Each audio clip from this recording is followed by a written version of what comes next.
আসসালামু আলাইকুম প্রিয় সাংবাদিক ভাই ও বোনেরা এবং প্রিয় এলাকাবাসী এবং প্রিয় যারা শুনতেছেন বাংলাদেশের বিভিন্ন জায়গা থেকে। জাতীয় নাগরিক পার্টি এনসিপি এবং 10 দলীয় নির্বাচনী ঐক্যের পক্ষ থেকে সবাইকে শুভেচ্ছা জানাচ্ছি। আজকে আমি মূলত এসেছি আমার এলাকায়, ঢাকা 11 অন্তর্গত ভাটারা থানার অন্তর্গত এই এলাকায় আমি এসেছি নড়েরচেলায় গণসংযোগে। মূলত আমরা সকাল থেকে এই গণসংযোগ প্রক্রিয়া শুরু করি এবং আমরা সারাদিন মানুষের কাছে যাই, দোকানপাটে যাই, এই এলাকার বিভিন্ন স্পটে যে সমস্যাগুলো রয়েছে সেই সমস্যাগুলা মানুষের কাছ থেকে শুনি। সমস্যার পরিকল্পিত বাস্তবায়নযোগ্য সমাধান কি হতে পারে সেই সমাধানের বিষয়ে তাদের সাথে আমরা কথা বলি, সেটার জন্য চেষ্টা করি এবং আমরা আমাদের নির্বাচনী ইশতেহার বা পরিকল্পনা সেটা আমরা যুক্ত করি।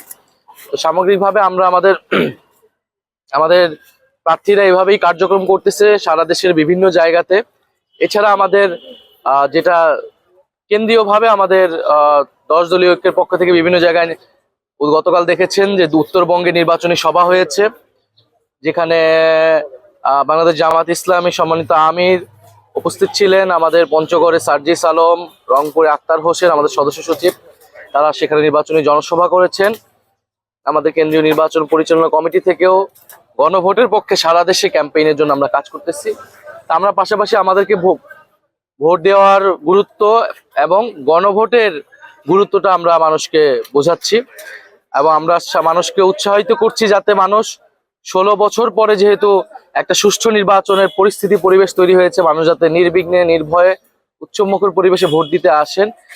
এবং কারণ এবারের ভোটটা একেবারেই নতুন এবং বাংলাদেশের ভাগ্য পরিবর্তনের ভোট, যেহেতু গণভোট একসাথে হচ্ছে, মানুষ যাতে এই ভোট কোনোভাবেই এই ভোট প্রদানে ভয় না পায়। কারণ আমরা দেখছি বিভিন্ন এলাকায়, ইভেন আমার এলাকাতেও এক ধরনের ভয়ের পরিবেশ তৈরি করে রাখা হয়েছে এখানে, এবং এখানে কোনো ধরনের আচরণবিধি এর আগেও মানা হয়নি, এখনো মানা হচ্ছে না। পোস্টার থেকে শুরু করে এই বিদ্যুতের তারে পোস্টার ঝুলানো হচ্ছে এবং আমাদের যেই ব্যানার বা বিভিন্ন জায়গায় আমরা আচরণবিধি মেনে যতটুকু আমরা প্রচারণা কার্য করছি সেখানে বাধা দেওয়া হচ্ছে, ব্যানার ছিঁড়ে ফেলা হচ্ছে। এবং আপনারা দেখেছেন ইতিমধ্যে ইলেকশন কমিশনের চাপ প্রয়োগ করে গণভোটে প্রচারণার জন্য শোকজ তারা নিয়ে এসেছেন বিএনপির পক্ষ থেকে, অথচ তারা নিজেরাই আচরণবিধি কিন্তু কোনোভাবেই মানছেন না।